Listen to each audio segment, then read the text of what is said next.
Assalamualaikum warahmatullahi wabarakatuh. Alhamdulillah, syukurillah. Hari ini kita masih diberi kesehatan. Jangan lupa bersyukur, jangan lupa bahagia.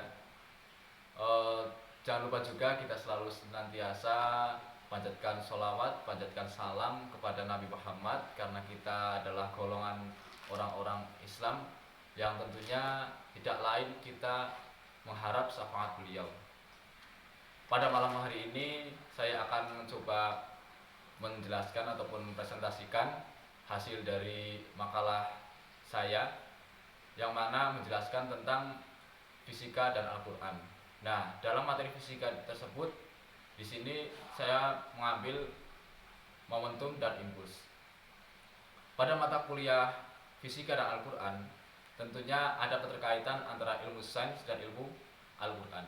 Itu sendiri adalah ilmu yang sangat ilmiah, hanya saja kadang kita belum menerima karena kita adalah manusia dan kita masih terbatas pengetahuan, dan kita harus maklumi jangan menyalahkan Al-Quran tapi menyalahkan diri sendiri karena kita kurang belajar.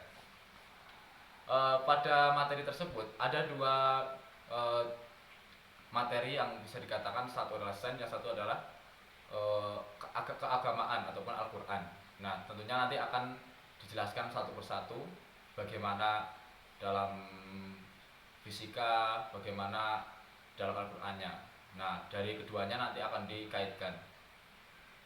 Pada momentum dan impuls sendiri, momentum adalah suatu besaran yang bekerja pada benda, yang mana benda tersebut harus memiliki massa dan kecepatan. Itu adalah syarat mutlak. Karena jika benda memiliki massa saja tanpa memiliki kecepatan, maka momentumnya akan nol. Artinya momentumnya tidak bekerja. Begitu sebaliknya, benda memiliki kecepatan tapi tidak memiliki massa, dan itu tidak mungkin karena suatu benda ataupun semua benda fisis itu pasti memiliki massa. Nah, dalam momentum disimbolkan dalam P kecil. P kecil dirumuskan adalah M kali V, di mana M adalah massa, V adalah kecepatan benda tersebut. Nah, untuk impuls adalah besar gaya rata-rata yang bekerja pada benda, di mana dalam selang waktu tertentu. Impuls sendiri dijelaskan dalam rumus adalah I sama dengan F kali delta T, di mana I adalah impuls, F adalah gaya yang bekerja pada benda tersebut, dikalikan delta T adalah rata-rata dari waktu yang lama waktu yang dilakukan oleh benda tersebut bekerja. Nah, kenapa momentum dan impuls menjadikan satu materi ataupun satu kesatuan?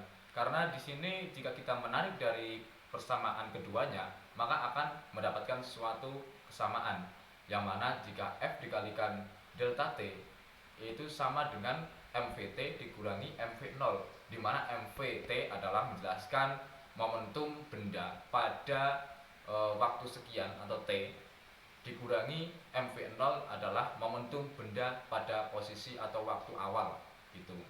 Nah, untuk rumus dari delta T ataupun rata-rata momentum dalam benda yang bekerja pada waktu T itu juga MVT dikurangi MV0. Nah, dari kedua persamaan tersebut, maka kita bisa menarik kesimpulan bahwa momentum dan impuls adalah suatu ilmu fisika yang memiliki kesamaan, hanya saja pada perumusan dasarnya itu berbeda begitu. Untuk fisika mungkin cukup sekian ya. Jadi karena waktu terbatas, langsung saja kita masuk ke pengaitan antara Al-Qur'an. Di sini saya mengambil surat Asy-Syura ayat 30 ya, yang mana berbunyi a'udzubillahi minasyaitonirrajim, bismillahirrahmanirrahim, wa ma asabakum mim musibati fabima kasabat aidikum wa ya'lamu an kasir, yang artinya, dan musibah apa yang menimpa kamu adalah disebabkan oleh perbuatan tanganmu sendiri, dan Allah adalah maha maaf atau memaafkan segala suatu kesalahan kita. Nah, dalam tafsir Al-Misbah yang dimana tafsir karya dari Quraish Shihab, di situ dijelaskan bahwa segala sesuatu yang menimpa kita berupa musibah, berupa cobaan, tidak lain adalah perbuatan kita sendiri. dari kelakuan kita sendiri, hasil karya dari tangan kita sendiri.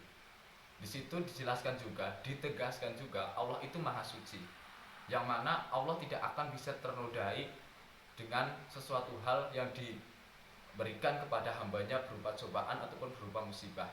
Allah terlalu suci untuk memberi balasan-balasan yang bersifat buruk kepada hambanya. Artinya Allah tidak memberikan sesuatu hal yang buruk kepada hambanya, melainkan hambanya sendiri yang membuat suatu hal menimpa mereka adalah dari diri mereka sendiri.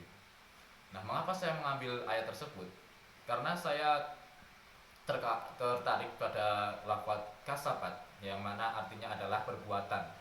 Dalam fisika sendiri, perbuatan bisa dikatakan adalah suatu gaya, ya, suatu usaha.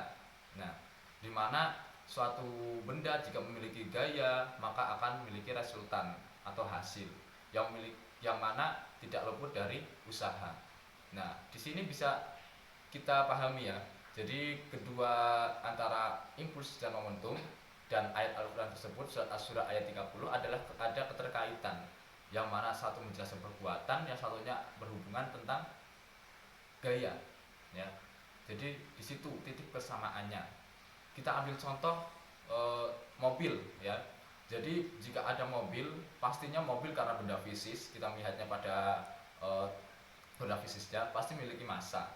Tapi ketika benda tersebut atau mobil tersebut itu tidak bergerak, tidak dikemudikan, artinya diam di tempat, maka benda tersebut itu tidak akan memiliki resultan gaya ataupun resultan yang bisa dikatakan hasil.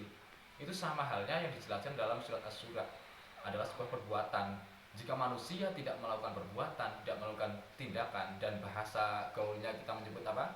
Ikhtiar, itu pasti tidak akan menghasilkan suatu hasil ataupun suatu balasan. Dari ayat tersebut lebih condong kepada musibah, ya. Jadi ketika musibah menimpa, jangan salahkan Allah, jangan menyalahkan karena Allah itu tidak sayang kepada kita, tapi kita harus introspeksi diri, apakah kita karena itu adalah hasil dari ulah tangan kita sendiri. Nah, kembali ke pembahasan tadi, yang mana menjelaskan bahwa impuls dan momentum ataupun momentum dan impuls itu ada keterkaitan antara surat Asy-Syura ayat 30 pada usaha, di mana ada F, ya. Dalam tadi sudah disebutkan F dikalikan delta T. F adalah gaya, delta T adalah waktu. Artinya suatu benda pun jika tidak memiliki usaha, tidak memiliki gaya, itu akan diam, tidak akan menghasilkan sesuatu, tidak akan menghasilkan suatu pergerakan atau perpindahan posisi itu. Jadi apa sih pentingnya kita mempelajari fisika, mempelajari ilmu-ilmu sains, dan mempelajari ilmu-ilmu ke-Al-Qur'anan? Nah, ini karena kita pribadi yang muslim, maka kita tentunya tidak lepas dari ilmu Al-Qur'an. Apalagi kita kuliah di UNSIK, ya, Universitas Sains Al-Qur'an, yang mana menekankan sains ilmiah dan Al-Qur'an sebagai dasar ataupun kitab suci umat Islam. Tentunya kita harus mengaplikasikan apa yang dalam Al-Qur'an, entah itu yang sudah bisa dibuktikan secara ilmiah ataupun yang masih belum kita sadari ataupun kita belum mampu untuk mengaplikasikan atau mengilmiahkan apa yang dalam Al-Qur'an. Itu bukan berarti Al-Qur'an itu tidak ilmiah, tapi karena keterbatasan teknologi kita, keterbatasan ilmu pengetahuan kita, keterbatasan rasa ingin tahu kita. Dan harapan dari makalah ini dari saya pribadi, semoga bisa bermanfaat tentunya, ya, utama, lalu bisa menjadi referensi ataupun minimal ternyata di Al-Qur'an pun itu tidak hanya menjelaskan tentang agama, bahkan di Al-Qur'an itu adalah sumbernya ilmu pengetahuan, bisa menjelaskan tentang pernikahan atau bab yang bersifat sosial, yang bersifat lebih ke alam, dan juga menjelaskan tentang fisika, yang mana cabang dari ilmu sains, yang mana mengedepankan hasil dari penelitian yang bisa diilmiahkan gitu. Mungkin penjelasan dari makalah cukup sekian. kalau masih kurang bisa dibaca, bisa dipelajari apa yang makalah sudah saya buat, dan jika ada kekurangan dalam makalah tersebut mohon bantuan, mohon masukan, kritik dan saran sangat diperlukan untuk pengembangan saya sendiri ataupun pengembangan pada program studi pendidikan fisika tersebut. Dari saya cukup sekian. Bila ada kata-kata yang kurang berkenan, kata-kata yang kurang pas ya dalam saya menyampaikan, saya mohon maaf. Salam intelektual, salam pecinta Al-Quran. Wassalamualaikum warahmatullahi wabarakatuh.